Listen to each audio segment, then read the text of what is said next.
So Keaton, kind of going back to where it all started really, how did you first get into cricket? I've been lucky enough to grow up in and around a sporting environment. My dad played professional cricket for South Africa back in the rebel days.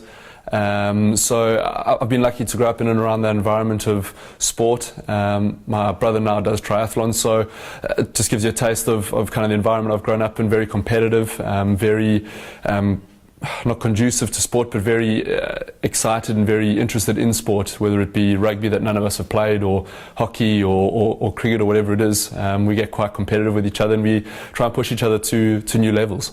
What are your first memories of cricket? I think one of my earliest memories probably would have been going for a net with my dad. I had 3 chances, so 3 lives in order to get out. I got out first 3 balls and he walked off home, and I kind of stood there crying. So that was one of my earlier nets. And I learned very quickly that my father's there in order to help me within a professional cricketing environment, and that was his livelihood.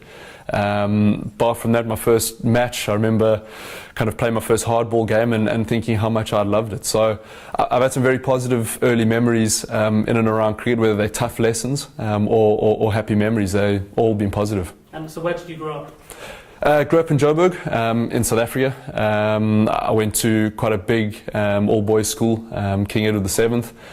Dane Villas went to that school, so lucky in order to join Dano here. So really looking forward to that. He was a couple of years ahead of me. But yeah, quite a big kind of all-boys sporting school. Who's been your biggest influence in your career? I think a combination of people. My dad, my brother, my kind of support structure in and around my house has been quite a big influence, and still is a big influence. And then I suppose when you grow up watching guys like Triscothic, Matty Hayden, Justin Langer, kind of left-hand top order batters, Mike Hussey, I've still got a big passion for watching his cricket and kind of what he's done. Yeah, maybe it's a lefties union, but generally kind of followed those guys. Did you play any other sports when you were younger? I played quite a bit of sport, none of it to any sort of massively successful level, but I enjoyed sport. Was never big enough to play rugby. Our kind of frontline pack at school was quite big, so I was quite a skinny guy at school, as you can see. But no, look, I've got a massive passion for sport. Terrible at football, as I'm sure Livy will tell you.